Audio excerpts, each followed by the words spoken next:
Tentu Untan memang sudah menetapkan memang kita harus punya sesuatu yang berbeda dengan yang lain ya. Artinya kita mau jadi center of excellence di bidang apa. Nah, karena Untan ini berada di daerah tropis, maka memang pola ilmiah pokok kita tidak jauh dari Ya. kondisi teritorial ya, kondisi alam Kalbar itu yang memerlukan tentu sentuhan teknologi untuk diatasi. Jadi unggulan kita itu adalah prodi-prodi dan penelitian-penelitian yang terkait dengan wilayah tropis dan lahan basah seperti itu. Nah, tentu saja ini dipandang dari berbagai perspektif ya. Ya, tekniknya ada di situ, yang mungkin juga terkait dengan pengamanan lahan kepastian hukum itu ada hukum di situ, tapi juga kemudian mungkin di MIPA itu juga farmakologinya, kemudian di ekonomi bagaimana membangun sistem apa namanya perekonomian didasarkan pada mungkin uh, keunggulan lahan uh, di apa namanya daerah tropis itu.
Assalamualaikum warahmatullahi wabarakatuh.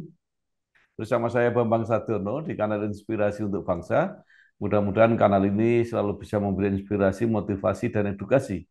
Kami sedang mempersiapkan beberapa video wawancara untuk memberi gambaran tentang dunia perguruan tinggi di Indonesia. Selain akan kita tayangkan secara digital, wawancara ini juga akan kami muat di dalam majalah Kampus Indonesia untuk edisi Maret 2025. Saat ini saya sudah bersama dengan Profesor Dr. Garuda Wiko, SHMSI. Beliau adalah Rektor Universitas Tanjung Pura, Pontianak. Apa kabar, Prof? Kabar baik, Pak PS. Assalamualaikum warahmatullahi wabarakatuh. Iya, terima kasih. Prof. Garuda Wiko ini lahir di Mempawah, Kalimantan Barat, 28 Januari 1965, jadi baru saja ulang tahun. Ya, hampir mirip dengan saya. Saya 30 Wah, Januari. wah, Nah, wah, beliau selamat. menyelesaikan S1 Fakultas menyelesaikan S1 Fakultas Hukum Universitas Tanjung Pura, Untan, S2 di Universitas Indonesia dan S3 di Universitas Diponegoro, Undip Semarang. Kemudian menjadi rektor Untan 2 periode sejak 2019, 2023, dan 2023-2027. Nah, Prof mungkin bisa diceritakan secara singkat perjalanan karir dari awal sampai akhirnya terpilih menjadi rektor Untan sampai 2 periode. Silakan, Prof. Ya, terima kasih Pak Bambang Sadono yang saya hormati. Uh, Perjalanan uh, karir saya memang sejak awal memang sudah direncanakan sebetulnya ingin mengabdi di dunia pendidikan. Jadi setelah SMA saya masuk S1 di Universitas Tanjung Pura sebagai waktu itu masih satu-satunya perguruan tinggi negeri di Kalimantan Barat. Lalu S2 saya melanjutkan di Universitas Indonesia dan program doktor ilmu hukumnya saya selesaikan di uh, Universitas Diponegoro, Semarang. Jadi saya memulai karir dosen itu setelah selesai pada tahun 1988, 1988, eh, tahun setahun setelah selesai, saya direkrut menjadi dosen di Universitas Tanjung Pura. Ya, sampai dengan saat ini eh, terus berada di Untan Ya, dan mendapat kepercayaan sebelumnya menjadi dekan di Fakultas Hukum, kemudian sekarang menjadi rektor di Untan. Ya, kegiatan-kegiatan lain masih terkait juga dengan dunia akademik. Saya kira itu. ya. Baik. Nah, yang menarik adalah Universitas Tanjung Pura ini termasuk salah satu dari sampai saat ini adalah 149 perguruan tinggi di Indonesia yang mendapat akreditasi unggul. Nah, mungkin bisa diceritakan, Prof. Ini apa keistimewaan Untan? Ya, saya kira uh, kami bersyukur tentunya, dan tentu saja sekali lagi keunggulan ini sebetulnya adalah kerja keras banyak pihak, support dari berbagai pihak juga, mitra-mitra strategis yang ada di Kalbar, kemudian juga tentu dukungan dari kementerian, dan tentu saja secara internal seluruh sivitas akademika memang uh, melakukan hal-hal terbaik untuk uh, akhirnya kita dapat dinilai unggul seperti itu. Ya, di antaranya tentu keunggulan itu ada pada prestasi dan produktivitas dosen dalam menulis, kemudian prestasi mahasiswa di berbagai bidang, baik di akademik maupun yang non-akademik. Kemudian juga tentu supporting dari Tendik yang menjadi uh, supporting system untuk bekerjanya tata kelola di Universitas Tanjung Pura. Ya, banyak sekali standar-standar yang ditetapkan, dinilai ada sekitar 9 standar yang kita uh, penuhi seperti itu. Dan kami bersyukur. Dan sekali lagi, ini adalah hasil kolaborasi banyak pihak. Ya, Prof. Mungkin bisa diceritakan apa keadaan atau potret Untan saat ini. Jadi misalnya jumlah mahasiswa, jumlah Ya. fakultas, jumlah prodi, situasi apa kan ada persyaratan tertentu para pengajarnya jumlahnya untuk mendapat akreditasi unggul. Silakan, Bro. Terima kasih. Jadi, uh, Pak Bambang Sadono, Untan itu berdiri tahun 1959. Saat ini memiliki 9 fakultas. Ya, fakultas pertama itu Fakultas Hukum. Ya, kemudian yang terakhir kemarin itu adalah kita mendirikan Fakultas Kedokteran. Ya. Student body kita saat ini 40.000. 40.000, kemudian dosen sejumlah 1.200, kemudian tendik ada sekitar 800. Kemudian jumlah program studi eh, ada 101 program studi. Ya, jumlah guru besar saat ini kurang lebih 7% dari eh, jumlah dosen. Ya, eh, menarik tadi Universitas Tanjung Pura lahir 1959. Begitu. Padahal Ya, Undip itu lahir 1960. iya. Jadi apa yang bisa diceritakan dari usianya yang sudah panjang itu, Bro? Ya, memang kita perlu betul-betul memberikan penghargaan apresiasi kepada pendiri-pendiri Untan. Ya. Pada waktu itu kan Untan kita ketahui sendiri eh, artinya eh, pembangunan itu pada awal-awal tahun 59 itu kan tentu orang berpikir bahwa yang akan dibangun itu tentu infrastruktur, jalan, jembatan Ya. untuk menghubungkan eh, luas wilayah yang satu kali Pulau Jawa tambah Ya. Bali. Tetapi pada waktu itu Hmm. dalam sejarah Untan bisa dibaca juga pada waktu eh, berbagai pihak, ya, tokoh-tokoh masyarakat, tokoh-tokoh agama, Ya. tokoh adat dari Kalbar itu ke Jakarta, ya, bertemu dengan Presiden Soekarno waktu itu, yang diminta justru membangun perguruan tinggi. Nah, saya kira ini vision Hmm. yang luar biasa dari pendiri-pendiri Untan pada waktu itu. Ya, karena mungkin melihat bagaimana seluruh apa artinya kekayaan alam yang luar biasa di Kalbar, tentu. memerlukan tenaga-tenaga terampil yang bisa mengelolanya dengan baik untuk kemakmuran ya Kalbar dan Indonesia tentunya. Jadi ini satu vision dari apa tokoh-tokoh Kalbar yang luar biasa. Dan pada saat itu juga seluruh pihak mendukung Pak Ya, Bambang Sudono itu. Jadi kita tahu sendiri tentu ketersediaan dosen, ketersediaan eh, infrastruktur itu memang diperlukan, tapi dengan ya, semangat yang luar biasa, Untan bisa berkembang sampai dengan saat ini. Ya tentu ya, eh, sejarah ini menjadi catatan bagi kami untuk betul-betul memelihara semangat yang luar biasa dari para pendiri Untan itu. ya. Ya, ya Prof. Itu langsung menjadi universitas negeri atau kan banyak universitas negeri kita itu yang mulai dari swasta dulu. Ya, Untan juga dimulai dari universitas swasta. Oh, Ada pertama itu namanya Daya Nasional, itu di bawah yayasan, kemudian ya. menjadi Universitas Dwi Kora, dan kemudian baru negerikan menjadi Universitas Tanjung Pura.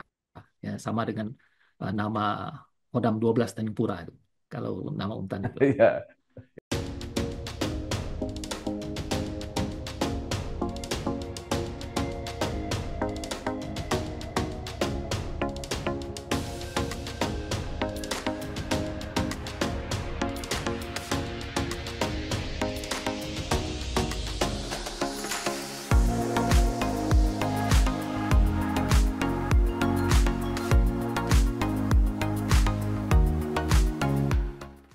Nah, kita Iya, kembali Prof di eh, apa potret dari Untan.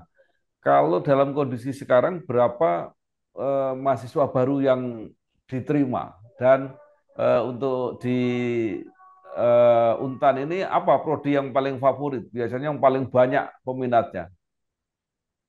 baik.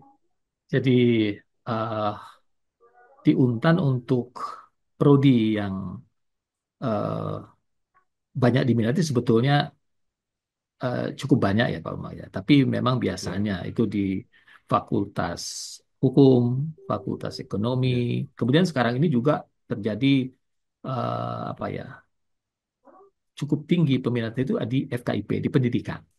Ya, tentu yang lain oh, juga bertumbuh, hampir semua bertumbuh, ya, tetapi biasanya ya, itu yang tiga fakultas termasuk ya teknik juga demikian.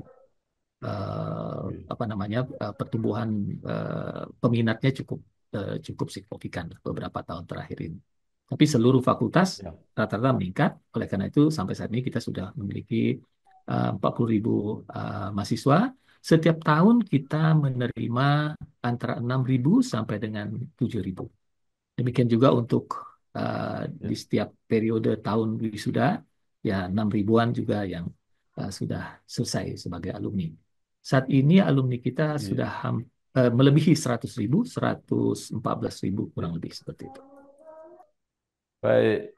Nah, kemudian apa yang menjadi kekhususan atau kekhasan yang menjadi ciri dari Universitas Tanjung Pura ini? Ya, tentu Untan memang sudah menetapkan Pak Bambang kita harus punya Ya, sesuatu yang berbeda dengan yang lain ya. Artinya kita mau jadi center of excellence di bidang apa. Nah, karena Untan ini berada di daerah tropis, maka memang pola ilmiah pokok kita tidak jauh dari ya, kondisi teritorial ya, kondisi alam Kalbar itu yang memerlukan tentu sentuhan teknologi untuk diatasi. Jadi unggulan kita itu adalah prodi-prodi dan penelitian-penelitian yang terkait dengan wilayah tropis dan lahan basah seperti itu. Nah, tentu saja ini ya, dipandang dari berbagai perspektif ya. Ya tekniknya ya, ada di situ, yang mungkin juga terkait dengan pengamanan lahan ke kepastian hukum itu ada hukum di situ, tapi ya, juga kemudian mungkin di MIPA itu juga farmakologinya, kemudian di ekonomi bagaimana membangun sistem apa namanya perekonomian didasarkan pada mungkin uh, apa keunggulan lahan uh, hmm, di apa namanya daerah tropis itu. Ya, kehutanan juga menjadi andalan kita ya, karena sampai dengan saat ini tentu Kalimantan masih diandalkan menjadi paru-paru untuk Indonesia dan bahkan dunia. Ya. Seperti itu. Nah, Prof, ini kan sedang isu menarik apa ya program prioritas pemerintahan sekarang itu. Satu, swasembada pangan, kelihatannya juga Kalimantan ini sangat diharapkan. Kemudian sawit ini yang juga menjadi andalan. Nah, tadi termasuk kekhawatiran mengenai apa deforestasi dan sebagainya. Itu kalau di Untan apa ada apa fakultas atau program studi yang memang mempelajari itu? Ya, eh, mungkin yang relevan adalah Fakultas Kehutanan dan Pertanian. Hmm, Memang lahan yang ada di Kalbar khususnya memang cukup luas dan memang juga saat ini perkebunan sawit juga cukup apa ya kegiatannya cukup relevan ya ya, untuk pemanfaatan lahan itu. Ya, ada sekitar mungkin sekarang 1,3 juta hektar lahan sawit yang sudah ditanami dari mungkin sekitar 2 juta konsesi yang sudah diberikan. Tentu saja kita mengharapkan bahwa penanaman sawit ini tentu tetap mempertahankan ya daya dukung lingkungan ya, dan yang lebih daripada itu adalah sebetulnya bagaimana caranya Kalbar ini sebagai penghasil CPO nomor 2 kalau tidak keliru ya, itu bisa kemudian berkembang agar lebih produktif itu untuk downstreamingnya sehingga eh, apa namanya dampak nyata dari keberadaan eh, perkebunan sawit itu juga bisa dirasakan oleh masyarakat. Ya. Nah, dalam hal ini Untan di beberapa penelitian juga sudah memberikan kontribusi terkait dengan rekomendasi dan usulan-usulan agar supaya uh, produk dari hasil perkebunan sawit itu bisa diolah sedemikian rupa dan uh, menjadi produk-produk unggulan manufaktur yang tentu akan menambah nilai tambahnya dan juga tentu mendapat apa namanya memberikan kesempatan kerja kepada ya. uh, masyarakat kepada penduduk di Kalbar. Ya. Prof, akhir-akhir ini ada kritik bahwa riset dan pengabdian masyarakat perguruan tinggi kita itu lebih berorientasi kepada jurnal internasional. Jadi yang penting dimuat di jurnal. Tetapi agak kurang apa ya kepraktisannya atau manfaatnya untuk lingkungan. Nah, itu tadi Prof sudah menyebut supaya hasil-hasil riset itu juga bermanfaat untuk apa ya masyarakat lingkungan, masyarakat Kalimantan Barat misalnya. Nah, itu Ya, seperti apa bisa digambarkan, Prof? ya baik. Ini menarik ya, tentu perspektifnya macam-macam. Tapi saya kira juga bahwa Ya, penelitian yang yang tersusun dengan baik, kemudian dijadikan uh, basis untuk penerbitan di jurnal, saya kira itu juga baik. ya, Artinya kan kalau bahasa peer group di ya. universitas itu kan publikasi. Nah, tapi memang Hmm, mungkin jika ingin ditambah nilai tambahnya adalah memang dia lalu berdampak. Nah, dampak ini yang mungkin perlu eh, kita elaborasi lebih jauh ya, sehingga mungkin riset-riset itu betul-betul, misalnya di Kalbar, riset-riset di Kalbar itu yang betul-betul bisa memberikan jalan keluar ya, atas ya, persoalan yang ada di Kalbar itu. Jadi tidak, artinya kan seperti saya katakan, Untan itu kan ya, laboratoriumnya sangat sangat apa ya, sangat terbuka, Pak Bambang, ya ya, kan, terkait dengan daya dukung lingkungan, terkait dengan risiko-risiko global ya, water crisis, kemudian eh, perubahan iklim, itu semua ada di, artinya problem itu bisa kita lihat di eh, sekitar Untan di Kalbar ini. Jadi saya kira mungkin riset-riset itu dikerjakan untuk mengatasi atau memitigasi risiko-risiko itu sehingga dia dapat menjadi supporting system bagi kebijakan yang akan diambil. Nah, saya kira tentu itu tidak bisa dilaksanakan sendiri oleh Untan, tetapi didukung oleh mitra-mitra strategis, baik itu dari pemerintahan, dari dunia bisnis maupun stakeholder lain. Ya, saya kira itu. Jadi mungkin perlu Ya. eh, juga kita mempertajam atau memberikan prioritas di Tridharma itu, Pak. Kan selama ini kan pengajaran, penelitian, dan pengabdian pada masyarakat. Nah, mungkin nanti boleh sedikit porsi pengabdian pada masyarakat ini yang diperbesar mungkin supaya dia terasa berdampak gitu pada pada Iya. lingkungan sekitar. Jadi orang melihat keberadaan daripada universitas itu bisa betul-betul memberikan benefit eh, pada masyarakat sekitar dan bahkan mungkin yang lebih luas lagi. Dan saya yakin apabila dosen-dosen atau researcher kita itu terbiasa melakukan pengabdian kepada masyarakat, terbiasa melakukan penelitian, maka pasti akan paripurna dalam memberikan transfer knowledge di kelas gitu untuk pengajarannya. Saya kira itu kira-kira. Iya.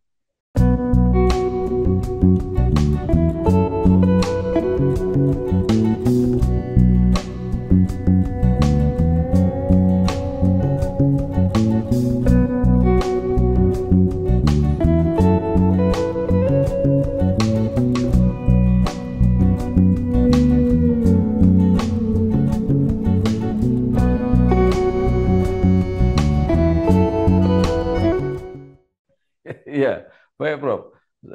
Sebuah perguruan tinggi eksistensinya biasanya apa ya, ditampakkan atau dari produknya yaitu alumni. Tadi ada 110 kalau nggak salah, eh, ribu lebih alumni Untan.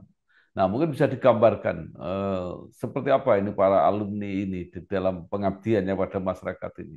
Atau apakah bisa disebut misalnya ada tokoh-tokoh yang sangat apa ya, dikenal lah di masyarakat itu yang alumni Untan.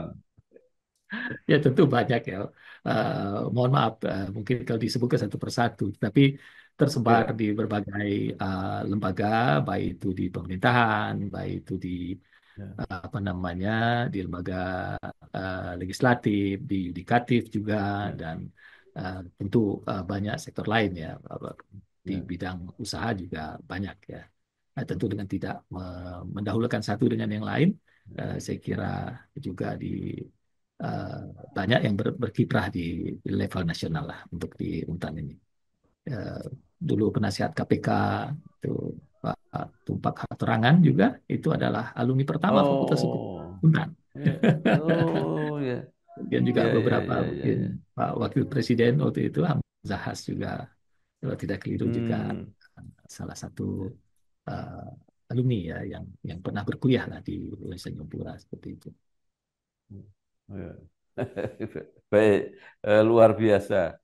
Nah, Prof, ini Indonesia kan punya mimpi untuk mewujudkan Indonesia Emas 2045. Nah, sebenarnya itu kan mimpi apa yang hanya bisa dicapai kalau didukung oleh SDM yang berkualitas.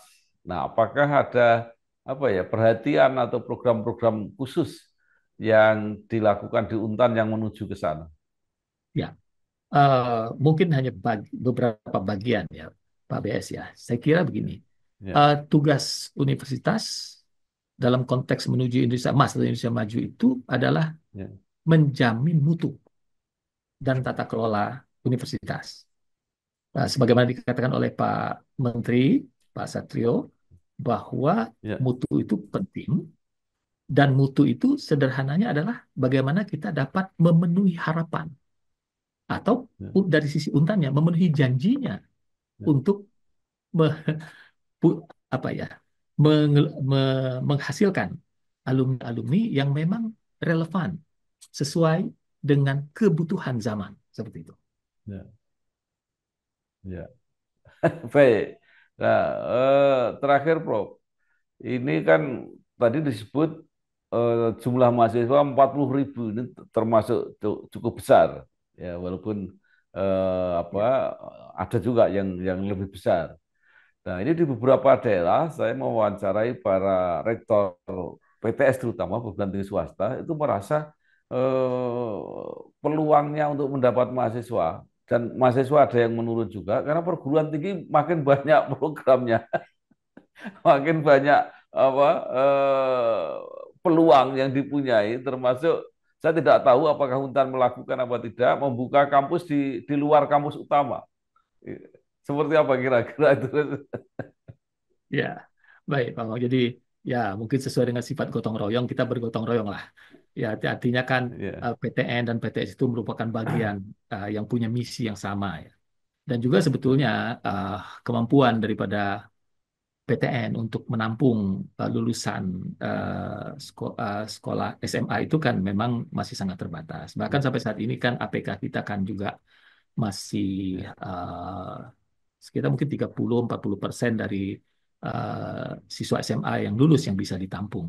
Dan saya kira tentu ini tugas kita bersama-sama tentu rekan-rekan PTS ya untuk dapat bagaimana caranya apa ya, memberikan kesempatan, memberikan akses yang luas kepada ya, lulusan SMA kita ini. Ya memang tentu ya, sekali lagi PTN sendiri kan memiliki kuota ya, jadi tidak bisa juga PTN itu ya, menerima sebanyak mungkin karena diukur dengan berbagai standar, eh, rasio dosen dan mahasiswa, kemudian masa ya, kelulusan mahasiswa dan sebagainya. Jadi saya kira, tetapi terus terang saja memang kita ini kan negara yang sangat istimewa, ada sekitar 4.000 lebih PTN dan ya, PTS. Dan ini saya kira 4.000. PTN dan PTS dapat mengambil peran di situ. Nah, tinggal nanti bagaimana Ya, apa namanya kita mengurangi inequality lah. Saya kira ketidaksetaraan itu ya, Pak BS kan tahu sendiri ya bahwa di antara PTN sendiri ya, juga kan eh, ya, masih ketidaksetaraan itu masih terjadi ya. Kalau kita ukur misalnya ya, dari pemeringkatan, hanya beberapa ya, universitas kita yang dapat menembus 500 atau 100 besar ya, dunia. Oleh karena itu, saya kira baik PTN maupun PTS saya kira kita berfokus pada bagaimana peningkatan kualitas dan mengurangi disparitas antar perguruan ya. tinggi seperti itu. Ya, baik. Yang paling akhir, Prof. Pak Menteri pernah mengatakan ya, Prof. Satrio pernah mengatakan sebaiknya PTN itu kalau membuka studi baru itu benar-benar yang apa ya, membutuhkan tantangan yang besar. Kalau yang sudah eh, PTS kira-kira bisa sudah biar diambil oleh PTS saja. Ya, Nah, apa kok komen eh, ya, Prof. Garuda Wiko? ya, itu tentu sangat menginspirasi ya. Itu tantangan yang luar biasa. Ya, artinya kan Ya, PTN-PTN itu kalau memang sudah siap segala infrastrukturnya siap, SDM-nya siap kan betul-betul ya, bergeser tidak hanya menjadi universitas riset kan seperti itu. Yang kita harapkan seperti itu. ya, Dan memang ya, nanti idealnya bahwa jika sudah ya, betul siap, maka jumlah mahasiswa S2 dan ya, S3 itulah yang akan lebih besar ya. porsinya. Nah, seperti itu. Iya, iya betul. Itu yang diharapkan itu juga seperti itu. Jadi nanti makin lama makin menuju ke program S2, S3 itu Ya, yang sekarang sudah terjadi di Fakultas Kedokteran. ya, Jumlah mahasiswa S1-nya itu lebih sedikit dan PPDS-nya lebih besar. lebih besar. Ya, Baik, betul. terima kasih sekali Profesor Dr. Garuda Wiko, SHMSI, Siap. Rektor Universitas Tanjung Pura Pontianak. Banyak sekali yang sudah disampaikan. Mudah-mudahan ini menjadi tambahan informasi dan wawasan kita semua untuk mengenal potensi Untan. Siapa tahu suatu saat ada keluarga yang ingin kuliah di Universitas Tanjung Pura. Sekali lagi terima kasih, Prof. Ya, Sukses, terima kasih selamat Pak Bes bekerja, selamat atas berjuang. Ya, kesempatannya. terima kasih.